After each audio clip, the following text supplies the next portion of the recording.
तो अब हम पढ़ेंगे अपना फोर्थ मॉड्यूल जो कि लास्ट मॉड्यूल है, जिसमें 4.1 है the wild life protection act. तो वाइल्ड लाइफ प्रोटेक्शन एक्ट जो है ये इनैक्ट करी गई थी जब यूएन कॉन्फ्रेंस ऑन एनवायरनमेंट हुई थी ना स्टॉकहोम में, उसका रिजल्ट है वाइल्ड लाइफ प्रोटेक्शन एक्ट। इसमें ये यूनानिमसली माना गया था कि इंसानों की ये स्पेशल रिस्पॉन्सिबिलिटी है कि वो सेफ गार्ड करे और वाइजली मैनेज करे जो हमें वाइल्ड लाइफ और हैबिटेट के रूप में जो हेरिटेज मिला है ना, उसको हमें वाइजली मैनेज करना है। और ऑल्सो हमें जो भी फैक्टर्स है जिससे उसको इफेक्ट हो रहा है, एडवर्स इफेक्ट हो रहा है, बुरा इफेक्ट हो रहा है, हमें वो चीज़ें नहीं करनी है। नेचर कंजर्व करना है, नेचर इंक्लूड करता है वाइल्ड लाइफ को भी। तो हमें प्लानिंग ऐसी करनी है कि इकोनॉमिक डेवलपमेंट भी हो, साथ ही साथ वाइल्ड लाइफ भी हमारा जो है वो मैनेज ना हो, which is what we call sustainable development हो। ऑल्दो वाइल्ड लाइफ जो है वो स्टेट लिस्ट के एंट्री नंबर 20 का पार्ट है, ठीक है। तो मतलब स्टेट के पास जुरिस्डिक्शन है, बट स्टिल जैसे वाटर एक्ट में बताया था मैंने, वाटर एक स्टेट सब्जेक्ट था, but still with reference to article 252 and 249 parliament इस पर लॉ बना सकती है। और इसको अमेंड किया गया था 1982 में, 1986 में, 1991, 1993, 2003 और सबसे रिसेंट 2006 में इसकी जो है अमेंडमेंट की गई थी, ठीक है। अब ये जो एक्ट है ये बेसिकली दो स्ट्रैटेजीज अपनाती है। पहली है कि हमें स्पेसिफाई करना है कि एंडेंजर्ड स्पीसीज़ है कौन सी और उनको हमें प्रोटेक्ट करना है। और दूसरा है कि हम एक पर्टिकुलर लोकेशन को ये घोषित कर दें कि ये सैंक्चुरी है, ये नेशनल पार्क है और उस एरिया में जितने भी जानवर हैं या जितने भी हैबिटेट बायोटिक कंपोनेंट्स हैं उनको preserve and protect and conserve करें, ठीक है। तो ये दो तरीके हैं इनके। अब ऑब्जेक्टिव एंड स्कोप की अगर हम बात करें तो इसमें जो एक्ट है ये प्रोटेक्शन और कंजर्वेशन की बात करता है। किसकी? इकोलॉजिकल बैलेंस की बात कर रहा है। प्रोटेक्शन किसकी है? Wild animals, birds, plants etcetera सबकी। और इकोलॉजिकल बैलेंस और एनवायरमेंटल सेफगार्ड्स की बात कर रहा है, ठीक है। अब यहाँ पे एक बहुत इंपॉर्टेंट की केस है संसार चंद वर्सेस स्टेट ऑफ राजस्थान का, जहाँ पे सुप्रीम कोर्ट का ओपिनियन था। वो ओपिनियन क्या था? ये बहुत अच्छी वर्डिंग्स है, अगर हो सके तो पूरा पढ़ना। यहाँ पे फूड चेन की बात की गई थी। इकोलॉजिकल बैलेंस जो हम बात करते हैं ना, तो अगर हम फूड चेन को प्रोटेक्ट करेंगे तो इकोलॉजिकल बैलेंस होगा। जैसे यहाँ पे ये कहा गया था कि सांप मेंढक को खाता है, मेंढक कीड़े खाता है और कीड़े जो है वो दूसरे जानवरों और वेजिटेशंस को खाता है, ठीक है। अब सांप को अगर हम मान लो सारे सांपों को मार दें तो मेंढक की संख्या ज़्यादा हो जाएगी, इंसेक्ट्स बिल्कुल नहीं बचेंगे और बहुत कुछ और भी होगा, ठीक है। तो ये ना हो, इसलिए इकोलॉजिकल बैलेंस जो है वो क्रिएट करना ज़रूरी है, which is the food chain. ऐसे ही इसमें भूटान का भी एक रेफरेंस आया था जहाँ पे भूटान के वाइल्ड डॉग्स को मारा जाने लग रहा था और वो पूरा केस है, ये आप पढ़ लेना एक बार, ठीक है। फिर इसमें ये दे रखा है कि जो वाइल्ड लाइफ प्रोटेक्शन एक्ट है ना, ये हैबिटेट और वाइल्ड लाइफ दोनों को प्रोटेक्ट करती है और एंडेंजर्ड स्पीसीज़ जो है ना उनको प्रिजर्व भी करती है, ठीक है। अब इस एक्ट के अंदर 8 चैप्टर हैं, 66 सेक्शंस हैं और 6 स्केड्यूल्स हैं। अब सारे स्केड्यूल्स में क्या दे रखा है? देखो, स्केड्यूल नंबर 1 में दे रखा है मैमल्स की लिस्ट दे रखी है। स्केड्यूल नंबर 2 में ये रेड फॉक्स, सिबिलियन वॉल्फ और ये सारे उनकी बात की गई है, जानवर कौन से आते हैं। स्केड्यूल 3 में बार्किंग डियर, चीतल, मतलब कैटेगराइज कर दिया है जानवरों को अंडर स्केड्यूल्स, ठीक है। फिर ये इन पे स्केड्यूल के बेसिस पे लॉ बनाया गया कि इस स्केड्यूल के जानवर जो हैं उनको कैसा हो, क्या ट्रीट करेंगे, क्या नहीं करेंगे, ठीक है। तो इसलिए यहाँ पे 6 स्केड्यूल्स बनाए गए थे। अब पहले आते हैं हम डेफिनेशन क्लॉज पे, ठीक है। तो वाइल्ड लाइफ की डेफिनेशन क्या है? सेक्शन 2 सब क्लॉज 37 में वाइल्ड लाइफ की हमारे पास जो है डेफिनेशन दे रखी है। तो ये एनिमल्स, कौन से एनिमल्स? एक्वेटिक और लैंड, और वेजिटेशंस जो है एक्वेटिक और लैंड की, ये सब जो है हैबिटेट का फॉर्म है और ये सब वाइल्ड लाइफ का पार्ट है, ठीक है। अब अथॉरिटीज़ कौन सी है वाइल्ड लाइफ प्रोटेक्शन एक्ट के अंदर? कौन सी अथॉरिटीज़ है? तो इसका जो चैप्टर 2 है, जैसे अगर सिलेबस देखा होगा तो चैप्टर 1, 2, 3 एंड 5 जो है हमारा सिलेबस का पार्ट है, ठीक है। तो चैप्टर 2 जो है वो वाइल्ड लाइफ प्रोटेक्शन एक्ट का, उसमें दे रखे हैं सेक्शन 3 to 8। अब सेक्शन 3 to 8 जो है उनमें अथॉरिटीज़ है, कैसे अपॉइंटमेंट है, क्या कॉन्स्टिट्यूशन है, ये सब कुछ दे रखा होगा, ठीक है। सेंट्रल गवर्नमेंट की बात पहले अगर हम कर ले तो सेंट्रल गवर्नमेंट अपॉइंट करेगी director of wild life preservation और भी ऐसे ऑफिस बियरर्स जो उनको लगता है कि डायरेक्टर को असिस्ट करने के लिए ज़रूरी होंगे। ये हमारे सेक्शन 3 में दे रखा है। सेक्शन 4 में स्टेट गवर्नमेंट के पास पावर है कि वो chief wild life warden, wild life warden, honorary wild life warden और भी ऐसे ऑफिसर्स जो उनको लगता है कि ज़रूरी है उनको अपॉइंट करेगा, ठीक है। अब आते हैं अपन सेक्शन 5 में। सेक्शन 5A जो है वो सेंट्रल गवर्नमेंट को पावर देता है कि वो एक national board for wild life बनाए इस एक्ट के इफेक्ट में आने के 3 महीने के अंदर अंदर, ठीक है। और ये जो नेशनल बोर्ड है ना, ये हर 3 साल में एक बार बनता है। तो सबसे पहले 2003 में था, फिर 2007 में आया, फिर 2010 में आया, ऐसे हर 3 साल में ये आता है। इसके चेयरपर्सन जो है वो प्राइम मिनिस्टर है।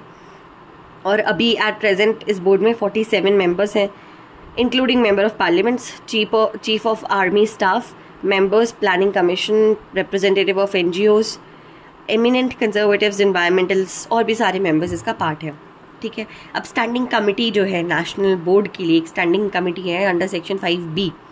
तो एक जो स्टैंडिंग कमेटी का 5B है, ये अमेंडमेंट के थ्रू इंसर्ट किया गया था, जिसमें कहा गया था एक स्टैंडिंग कमेटी होगी जिसमें वाइस चेयरमैन होंगे जो कि मिनिस्टर इन चार्ज होंगे, वाइल्ड लाइफ एंड फॉरेस्ट वाले जो मिनिस्टर होते हैं, he will be the vice chairman. Member secretary होंगे और 10 और मेंबर्स होंगे इन लोगों के अलावा, जो कि वाइस चेयरमैन खुद अपॉइंट करेंगे। अब जो स्टैंडिंग कमेटी है ना, ये भी सेम ही काम करेगी, लेकिन ये थोड़ा इफेक्टिव ज़्यादा रहेगी क्योंकि ये ज़्यादा कॉम्प्रिहेंसिव तरीके से काम करेगी, ठीक है। It will consider the issues relating to conservation and protection of wildlife and their habitat, और नॉन फॉरेस्ट्री एक्टिविटीज से रिलेटेड भी यही देखेगी, ठीक है। नॉन फॉरेस्ट्री एक्टिविटीज़ जो है वाइल्ड लाइफ के एस्पेक्ट में, ये भी सिमिलरली हर 3 साल में एक बार बनती है, ठीक है। फंक्शंस की अगर हम बात करें नेशनल बोर्ड के, तो ये 5C में रखे हैं। फंक्शन इसका क्लियर है। सबसे मेन फंक्शन तो promotion and conservation of wildlife and forest है, ठीक है। उसके अलावा कौन से हैं? ये 5 फंक्शन है। पहला है policy making and advising the central government and state government, है ना, इनको वो बताना कि आप कैसे प्रिजर्व करोगे, कैसे अपने मेन फंक्शन को फुलफिल करोगे। फिर रेकमेंड करना और सेटअप करना क्या नेशनल पार्क्स को, सेंचुरीज़ को और प्रोटेक्टेड एरियाज़ को, और उनके अंदर मैनेजमेंट करना भी नेशनल बोर्ड का ही काम है। फिर इम्पैक्ट असेसमेंट, जो मैंने बताया ना कि मीडिया के थ्रू जनरली किया जाता है, इम्पैक्ट डालना जाए लोगों पे कि आपको जो है इम्पैक्ट असेसमेंट है ये प्रोजेक्ट्स और एक्टिविटीज़ के थ्रू कि क्या इम्पैक्ट रहा है इस एक्ट का, इसको असेस करने का भी काम है।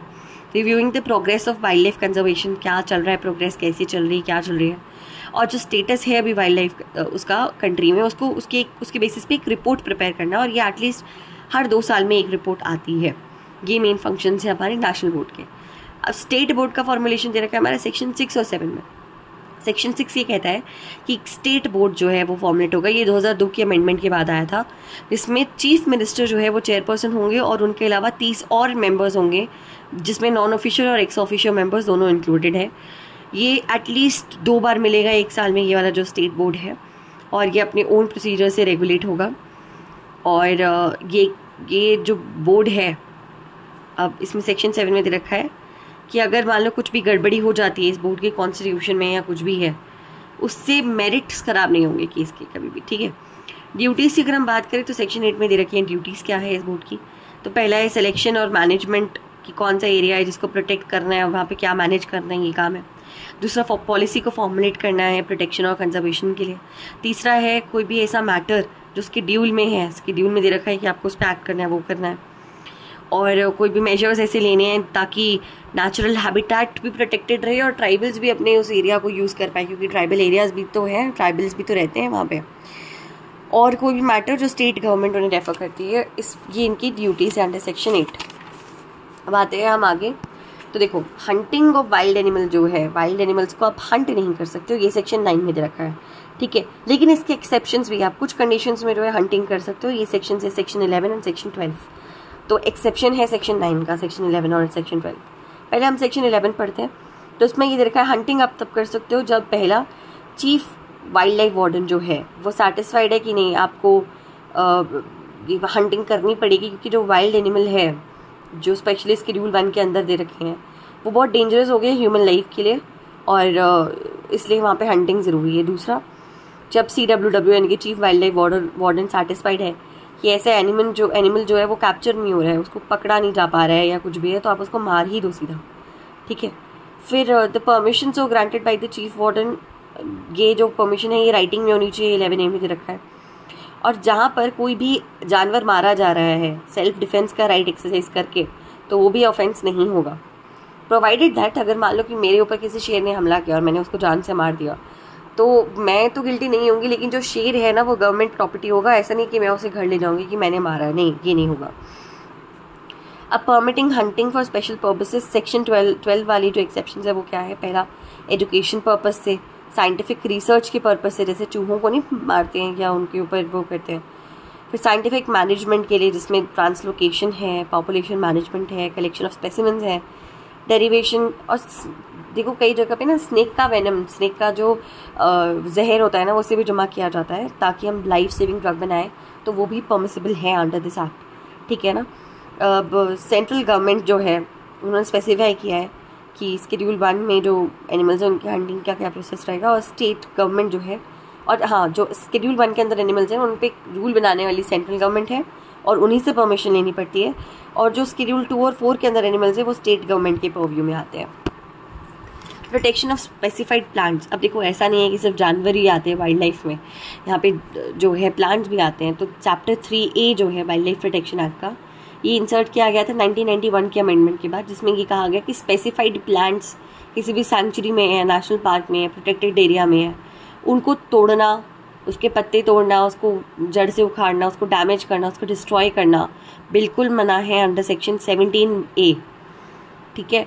और ऐसे जितने भी प्लांट्स हैं वो स्टेट की प्रॉपर्टी होंगे, क्योंकि वो सैंक्चुरी और नेशनल पार्क का भी पार्ट है। तो वो या अगर वो सैंक्चुरी और नेशनल पार्क का पार्ट है तो वो सेंट्रल गवर्नमेंट की प्रॉपर्टी है, नहीं तो ऐसे वो स्टेट गवर्नमेंट की प्रॉपर्टी है अंडर 17H। इसलिए जिस भी आदमी को अगर मान लो कोई बिजनेस करना है उस स्पेसिफाइड प्लांट का, तो उसे लाइसेंस लेना पड़ेगा चीफ वाइल्ड लाइफ वार्डन से या कोई भी ऑफिसर जो उसके बिहाफ पे ऑथराइज किया गया है, और जो उसकी कल्टीवेशन वगैरह वगैरह जो भी काम होगा वो वैलिड लाइसेंस के बिना अगर हुआ तो वो एक पनिशेबल ऑफेंस है। और कोई भी इंसान ऐसे पौधों को ना खरीदेगा, ना रिसीव करेगा, ना अक्वायर करेगा बिना लाइसेंस के, other than the licence dealer, ठीक है। अब 17E में ये दे रखा है कि जो पर्सन इसको उगा रहा है, ऐसे प्लांट्स को उगा रहा है फॉर बिजनेस पर्पसेस या कोई भी और पर्पसेस, तो इस पौधे का कितना स्टॉक है आपके पास, कितना आप बेच रहे हो, कितना क्या कर रहे हो, 30 दिन के अंदर अंदर, इस एक्ट के कमेंट्स होने से 30 दिन के अंदर अंदर, अमेंडमेंट आने की 30 दिन के अंदर अंदर आपको वो डिटेल जो है CWS यानी कि CWW के पास जो है सबमिट करनी पड़ेगी, ठीक है। अब आते हैं हम प्रोटेक्टेड एरियाज़ में। तो सेक्शन 18 to 38 यानी कि चैप्टर 4 जो है हमारा, वो प्रोटेक्टेड एरियाज़ की बात करता है, जहाँ पे सैंक्चुरीज और नेशनल पार्क्स की इस्टेब्लिशमेंट की बात हो रही है, ठीक है। तो डिक्लेरेशन ऑफ सैंक्चुरी सेक्शन 18 में ये दे रखा है कि स्टेट गवर्नमेंट नोटिफिकेशन निकाल के किसी भी एक एरिया को जो है वो सैंक्चुरी घोषित कर सकती है, अदर देन एनी एरिया जो कि रिजर्व फॉरेस्ट है या टेरिटोरियल वाटर्स हैं, उसके अलावा जितना भी एरिया है वो सैंक्चुरी बन सकता है, प्रोवाइडेड कि उस एरिया में बहुत ज़्यादा सिग्निफिकेंट नंबर है, नेचुरल एंड जूलॉजिकल सिग्निफिकेंस बहुत ज़्यादा है और बहुत ज़्यादा नंबर है जानवरों का भी और पौधों का भी, ठीक है। और जब ऐसी कोई notification state government under section 18 निकालती है तो कलेक्टर को इंक्वायर करना है और डिटरमाइन करना है existence of nature and extent of right of any person in or over the land comprised within the limit of sanctuary। अगर मेरा लैंड है तो मेरे क्या राइट्स रहेंगे, क्या नहीं रहेंगे, ये सारा काम जो है कलेक्टर का है अंडर सेक्शन 18B, ठीक है। तो देखो यहाँ पर ना सेक्शन 26A के अंदर अगर मान लो स्टेट गवर्नमेंट ने नोटिफिकेशन निकाला है कि कोई भी पर्टिकुलर एरिया जो है सैंक्चुरी का पार्ट है, तो इंटेलिजिबल बाउंड्रीज खड़ी करनी पड़ेगी विदिन 2 ईयर्स आपको ये करना पड़ेगा, क्योंकि नहीं तो पता नहीं चलता ना कि कौन से एरिया सैंक्चुरी में है कौन सा नहीं है, इसीलिए कंपलसरी है, ठीक है। अब रिस्ट्रिक्शंस क्या है सैंक्चुरी में घुसने की, सेक्शन 27 में दे रखा है कि ऐसे भी कोई नहीं घुस सकता सैंक्चुरी में। सैंक्चुरी में कौन कौन घुस सकता है? एक जो पब्लिक सर्वेंट ऑन ड्यूटी है, एक जो पर्सन ऑथराइज किया गया है by chief wild life warden, एक पर्सन जिसके पास लीगल राइट है कि वो ओवर द कोई उसकी इमूवेबल प्रॉपर्टी है जो सैंक्चुरी के अंदर है तो वो आ सकता है, या कोई भी ऐसा पर्सन जो कि वहाँ से पब्लिक हाईवे या कोई गुजर रहा है वहाँ से गुजर रहा हो, ठीक है। और वहाँ पे रह रहे जानवरों को अगर आप टीज़ या मोलेस्ट करते हो तो उस पर कंप्लीट बैन है और आप वहाँ पे थूक भी नहीं सकते हो ज़मीन में, लिटरिंग भी बैन है अंडर सेक्शन 27(2). स्टेट गवर्नमेंट जो है वो सैंक्चुरी का एरिया कम भी कर सकती है, डिपेंड्स कि ऐसा ना हो कि उन पर इफेक्ट पड़े जो जानवर और पौधे पेड़ हैं उन पर, ठीक है। अब ग्रांट ऑफ परमिशन जो है CWW करेगा अंडर सेक्शन 28। अब यहाँ पर ये है कि बिना परमिट के आप नहीं घुस सकते हो, और परमिट आपको किस पर्पसेस के लिए मिलता है? पहला, इन्वेस्टिगेशन और स्टडी ऑफ वाइल्ड लाइफ या उसका कुछ भी स्टडी वगैरह करनी है, फोटोग्राफी करनी है, साइंटिफिक रिसर्च है, टूरिज्म है, या कोई भी ऐसा ट्रांजैक्शन है किसी ऐसे इंसान के साथ करना है जो सैंक्चुरी में रहता है। अब मान लो कोई सैंक्चुरी के अंदर इंसान रह रहा है, उसकी क्या रिस्पॉन्सिबिलिटी है? पहला कि वो कोई भी ऑफेंस होने से रोके जो वाइल्ड लाइफ एक्ट के अंदर पनिशेबल है।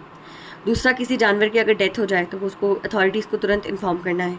तीसरा, अगर कभी आग लग जाती है तो उस आग को फैलने से रोकना है। ये है रिस्पॉन्सिबिलिटीज़ किसी आदमी की जो सैंक्चुरी के अंदर रह रहा है। अब आते हैं कंट्रोल ऑफ सैंक्चुरीज, जो सेक्शन 33 में दे रखा है। अब यहाँ पे ये दे रखा है under section 33 control of sanctuary, मतलब चीफ वाइल्ड लाइफ वार्डन जो है उसके पास अथॉरिटी है कि उसको मैनेज करना है, कंट्रोल करना है और मेंटेन करना है किसी भी सैंक्चुरी को, और नेसेसरी स्टेप्स लेने हैं उसको उस काम के लिए। अगर उसको लग रहा है कि कोई जानवर है जिसको इम्यूनाइजेशन की ज़रूरत है, इंजेक्शंस लगने की ज़रूरत है, तो वो भी वही करेगा। मतलब CWW की रिस्पॉन्सिबिलिटी है कंट्रोल करने की सैंक्चुरी को। अब एडवाइजरी कमेटी का फॉर्मेशन है सेक्शन 33B में।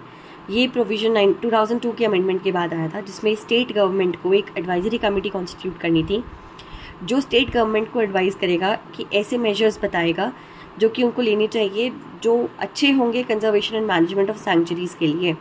एडवाइजरी कमेटी में 12 मेंबर होंगे और एक ये जो CWW है वो हेड ऑफिसर हो और इंचार्ज होगा सैंक्चुरी का और इस कमेटी का भी, ठीक है।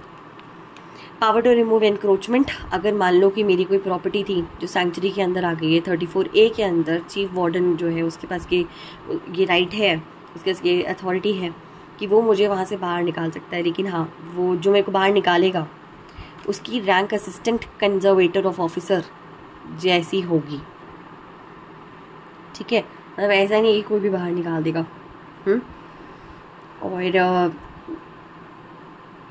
और अगर कोई अनऑथराइज स्ट्रक्चर या बिल्डिंग बना रखी है तो उसको भी गिराया जा सकता है यहाँ पे, ठीक है। इंक्रोचमेंट बेसिकली जो है उसको हटाया जाएगा।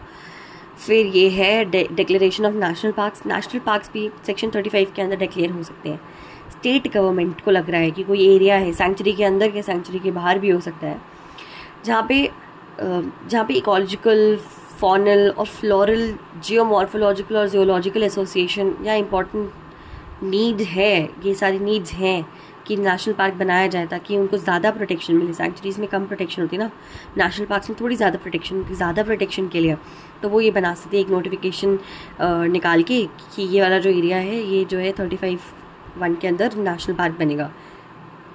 35(2) ये कहता है कि उनको लिमिट्स जो है डिमार्केट करनी है उसी नोटिफिकेशन में कि कहाँ से कहाँ तक का एरिया जो है नेशनल पार्क है।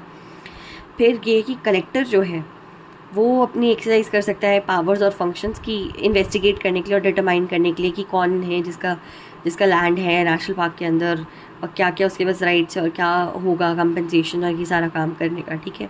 आप एक टाइम लिमिट प्रेस्क्राइब होगी, आप उसी टाइम के अंदर आओगे स्टेट गवर्नमेंट के पास अपने क्लेम्स लेके। नहीं तो अगर स्टेट गवर्नमेंट ने डिस्पोज ऑफ कर दिया, रीजनेबल टाइम में आप नहीं आए हो, तो वो जो लैंड है उस पर नेशनल पार्क वालों का ही कब्जा होगा, स्टेट गवर्नमेंट वालों का ही कब्जा होगा। आपको कुछ कॉम्पनसेशन भी नहीं मिलेगा और कब्जा उनका रह जाएगा, इसलिए ध्यान रखिएगा। कोई भी ऑल्टरेशन जो बाउंड्रीज़ में होगी नेशनल पार्क की, कोई भी बाउंड्री को ऑल्टर करना है तो नेशनल बोर्ड की रिकमेंडेशन पे ही होगी। 35(5) में ये रखा है। और 35(7) ये कहते हैं कि अगर आपके पास गाय, भैंस, बकरी, कोई भी ऐसा लाइफ स्टॉक एनिमल है तो उसकी ग्रेजिंग जो है वो बंद है, आप उसको नहीं छोड़ सकते हो नेशनल पार्क में। पर्पस क्या है सैंक्चुरी और नेशनल पार्क का? देखो सिंपल है, इकोलॉजिकल बैलेंस को उस रीजन में मेंटेन करने के लिए ये बहुत ज़रूरी है, ठीक है। तो अब ये सैंक्चुरी से कैसे डिफरेंट है? पहला, नेशनल पार्क जो है सैंक्चुरी के अंदर हो सकता है, लेकिन एक सैंक्चुरी नेशनल पार्क के अंदर नहीं हो सकती। बड़ा एरिया होता है सैंक्चुरी का, नेशनल पार्क का छोटा होता है। दूसरा, नेशनल पार्क में जो कैटल्स हैं, लाइफ स्टॉक एनिमल्स हैं, वो नहीं घुस सकते हैं, लेकिन सैंक्चुरीज़ में ये परमिटेड है, वो घास खा सकते हैं, चर सकते हैं, ठीक है। अब यहाँ पे सेंट्रल जू अथॉरिटी की बात आ गई। देखो पहले हमने सैंक्चुरी पढ़ा, फिर हम नेशनल पार्क पढ़ा, अब हम जू पढ़ रहे हैं। तो 38A to 38J में ये पावर है कि वो जू बना सकती है सेंट्रल गवर्नमेंट, ठीक है। एक नया चैप्टर डाला गया था 4A 1991 में, जहाँ पे ये कहा गया था कि सेंट्रल जू अथॉरिटी को इस्टेब्लिश किया जाएगा जो कि जूज़ को रिकग्नाइज करेंगी, ठीक है। 38A जो है उसमें सेंट्रल गवर्नमेंट को ये पावर दी गई थी कि वो सेंट्रल जू अथॉरिटी को बनाएगी और उनको पावर्स और फंक्शंस देंगी, इस एक्ट के अंदर ही उनको मिल रही थी तो वो बनाएंगी, ठीक है। जो अथॉरिटी है उसमें कौन कौन होगा? एक चेयरपर्सन होगा, एक मेंबर सेक्रेटरी होगा और 10 मेंबर्स और होंगे, और ये सब सेंट्रल गवर्नमेंट ही जो है गवर्नमेंट ही अपॉइंट करेगी। तो जो चेयरपर्सन और मेंबर्स है ना वो तो 3 साल बाद चले जाएंगे, लेकिन मेंबर सेक्रेटरी जो है ना वो परमानेंटली है, मतलब जब तक उसकी पोस्टिंग नहीं आ जाती, क्योंकि ये IAS लेवल का ऑफिसर होता है, ठीक है ना। और जिसके हेडक्वार्टर्स जो थे वो न्यू दिल्ली में रखे गए, 1992 में बनाया गया था ये। इसका सबसे मेन ऑब्जेक्टिव क्या था कि मिनिमम स्टैंडर्ड्स दिए जाएं जानवरों को, ताकि उनकी हेल्थ केयर हो सके जो ज़ू में रह रहे हैं, और ऐसा ना हो कि उनको बस लोगों को दिखाने के चक्कर में रख दिया जाए, किसी प्राइवेट पब्लिक पार्क्स में या इंडस्ट्री कॉम्प्लेक्स में कहीं पे भी नहीं रख सकते। आपको ज़ू अथॉरिटीज़ से बनाई गई थी कि ज़ू में खाना वाना मिल रहा है नहीं मिल रहा है, मतलब ये सारी चीज़ें जो है देखने के लिए ही ये अथॉरिटी जो बनाई गई थी, ठीक है। अब जो सेंट्रल ज़ू अथॉरिटी है ना, ये फंक्शन कैसे करती है, ये 2 तरीके से फंक्शन करती है, 2 कमिटीज़ है इसमें, एक है एडमिनिस्ट्रेटिव कमेटी और एक है टेक्निकल कमेटी। अब एडमिनिस्ट्रेटिव जो कमेटी है वो chairmanship of director general of forest and special secretary के अंडर काम करती है। इसमें बजट्स और भी ये सब कुछ डिसाइड होता है। जो टेक्निकल कमेटी है वो additional director general of forest के चेयरमैनशिप में काम करती है, और इसका डिसीजन होता है, इसका काम होता है डिसीजन लेना टेक्निकल मैटर्स में जो कि ज़ू से रिलेटेड है, ठीक है, कि ज़ू में सेल का डिज़ाइन कैसा होगा, कन्वीनर कौन होगा ज़ू में, और ये सारे काम जो ये टेक्निकल डिसीजंस जो हैं ये लिए जाएंगे यहाँ पर टेक्निकल कमेटी द्वारा। अब फंक्शंस क्या है ज़ू अथॉरिटी के, ये दे रखा है हमारे पास सेक्शन 38C में, जहाँ पे ये दे रखा है कि minimum standard of housing, upkeep and voluntary care animals को मिलनी चाहिए। इवैल्यूएशन और असेसमेंट का काम है इनका कि क्या चल रहा है, कितने नॉर्म्स फॉलो हो रहे हैं, कितने नहीं हो रहे हैं। रिकग्नाइज और डी रिकग्नाइज करना ज़ू को, अगर किसी ज़ू को डी रिकग्नाइज कर दिया है तो उसके जानवरों को कहाँ भेजना है, क्या नहीं मिल रहा है, ये सब। एंडेंजर्ड स्पीसी को आइडेंटिफाई करके उनका ब्रीडिंग वगैरह वाला प्रोसेस करवाना, कोऑर्डिनेट करवाना एक्विजिशन को एनिमल ब्रीडिंग के प्रोसेस के लिए, ठीक है। Maintenance of study books of endangered species, identify priorities and themes with regard to display of captive animals, coordinate training of zoo personnel in India, coordinate research in captive breeding, provide technical and other assistance to zoo, and perform such functions as may be necessary under this act। ये सारे functions हैं। जो भी expense होगा ना zoo का वो central government देगी थ्रू लोन्स और ये सब, और फिर जब वो टिकट वगैरह नहीं होती है उससे आपको वापस वो मिल ही जाएगा। तो ये है, और एक ऑडिट होना कंपलसरी है, एनुअल ऑडिट रिपोर्ट आना कंपलसरी है। चलो अब रिकग्निशन ऑफ ज़ूज़ की अगर हम बात करें तो 38H में दे रखा है कि कोई भी zoo without recognition of central zoo authority function नहीं कर सकता। सेंट्रल ज़ू अथॉरिटी का रिकग्निशन, जैसे कंसेंट वाली चीज़ थी ना पहले वाटर एक्ट वगैरह में, वैसे यहाँ पर रिकग्निशन कंपलसरी है। और जो CZA है उसका अपना ओन प्रोसीजर है कि वो रिकग्निशन देगा या नहीं देगा। इसमें बहुत सारे फैक्टर्स जो है कंसिडरेशन में लिए जाएंगे। उसके बाद कोई भी ऐसा ज़ू अक्वायर नहीं कर सकता, सेल नहीं कर सकता, ट्रांसफ़र नहीं कर सकता कोई भी वाइल्ड एनिमल जो कि शेड्यूल 1 या 2 में आता है, ठीक है, एक्सेप्ट अगर उसने प्रायर परमिशन ले रखी है CZA से तब, ठीक है ना। 38J जो है प्रोहिबिट करता है कि आप ज़ू में जाके किसी जानवर को परेशान या मोलेस्ट नहीं कर सकते हो, या इंजरी नहीं दे सकते हो, या इनफैक्ट ग्राउंड में आप थूक भी नहीं सकते हो वहाँ पे, ठीक है। 38H में दे रखा है कि रिकग्निशन जो हमें मिली हुई है ना ज़ू के ऑपरेशन के लिए, वो अगर कुछ कंडीशन के साथ है तो आपको वो कंडीशन जो है वो देनी पड़ेगी, नहीं तो ज़ू ऑपरेशन नहीं कर पाएगा, ज़ू बंद कर दिया जाएगा। अगर रिकग्निशन रिफ्यूज़ कर दी गई है तो CZA जो आपको रीज़नेबल अपॉर्चुनिटी देगा सुनवाई की ऑडियोल्ट्रम पार्टम का रूल फॉलो करते हुए, और अगर वो आपके फेवर में नहीं आता तो आप अपील कर सकते हो विदिन 30 डेज सेंट्रल गवर्नमेंट के पास, और सेंट्रल गवर्नमेंट जो है वो विदिन आफ्टर 30 डेज़ ही आपकी उस पर सुनवाई करेगी। अब फिर हमारे पास ये है national tiger conservation authority under section 38L, ठीक है। 38 काफ़ी इंपॉर्टेंट सेक्शन है। अब ये जो इसमें ना प्रोजेक्ट टाइगर एक इनिशिएट किया गया था 1973 में, जो कि कंजर्वेशन एंड एंडेंजर्ड टाइगर्स की बात करता था। ये पहले तो सिर्फ 9 टाइगर रिजर्व्स में अप्लाई किया गया था, लेकिन अब 28 में कर दिया गया, जो कि 17 स्टेट्स में फैले हुए हैं। एक नेशनल बोर्ड बनाया जाएगा फॉर वाइल्ड लाइफ। जो नेशनल बोर्ड था फॉर वाइल्ड लाइफ, उन्होंने रेकमेंड किया कि एक टास्क फोर्स बनाई जाए जो कि इनकी प्रॉब्लम्स को देखिए, कंजर्वेशन को, ब्रीडिंग को इम्प्रूव करे टाइगर्स की, ठीक है। तो एक अमेंडमेंट करी गई 2006 में, जिसमें नेशनल टाइगर कंजर्वेशन अथॉरिटी को स्थापित किया गया, और ये जो अथॉरिटी है ये रिस्पॉन्सिबल होगी फॉर प्रोजेक्ट टाइगर प्लान, ये उसका काम है, ठीक है। अब अमेंडमेंट 2006 में जो हुई थी, जिसके बाद 4B और 4C डाला गया था इस एक्ट में। 4B national tiger conservation authority की बात करता है, और 4C कहता है कि वो जो टाइगर्स और भी जो एंडेंजर स्पीसीज़ हैं उनके साथ जो क्राइम्स हो रहे हैं उनकी बात करता है, ठीक है। सेक्शन 38L जो है वो अमेंडमेंट के बाद 2006 की डाला गया था, जहाँ पे सेंट्रल गवर्नमेंट को एक नेशनल टाइगर कंजर्वेशन अथॉरिटी बनानी है, और उसमें कम से कम 30 मेंबर होंगे, जिसमें से 8 मेंबर हर 3 साल बाद जो है रिमूव हो जाएंगे, तो मतलब रोटेशन में चलेगा, ठीक है। 38U जो है एक्ट का, वो बोलता है कि स्टेट गवर्नमेंट एक स्टीयरिंग कमेटी बना सकती है ताकि कोऑर्डिनेशन वगैरह हो कंजर्वेशन ऑफ टाइगर्स के लिए, ठीक है। और टाइगर रिजर्व्स भी अलग से बनाए जा सकते हैं बाई स्टेट गवर्नमेंट। अब टाइगर कंजर्वेशन प्लान जो 38V में 5 में दे रखा है, तो state government tiger conservation authority अगर रेकमेंड करती है कि कोई एक एरिया है इसको टाइगर रिजर्व घोषित करो, तो स्टेट गवर्नमेंट वो कर सकती है। टाइगर रिजर्व मतलब एक ऐसा एरिया जो कि क्रिटिकली सिर्फ टाइगर्स के लिए है। नेशनल पार्क या सैंक्चुरी का कोई भी अंदर में एरिया हो सकता है, ठीक है, जहाँ पे सिर्फ टाइगर रहेंगे, क्रिटिकल टाइगर हैबिटेट है वो। 38W जो है ये कहता है कि कभी भी किसी को alteration and D notification of tiger reserve जो है वो तभी किया जाएगा, वो वैसे तो नहीं किया जाता, लेकिन अगर किया जाएगा तो टाइगर कंजर्वेशन अथॉरिटी और national board of wild life की रिकमेंडेशन और अप्रूवल पे ही होगा ये काम, ऐसे नहीं होगा। 38X जो है ये टाइगर कंजर्वेशन फाउंडेशन की बात करता है, जहाँ पे इकोलॉजिकल, इकोनॉमिक और सोशल कल्चरल डेवलपमेंट जो है टाइगर रिजर्व्स की उसकी बात होगी।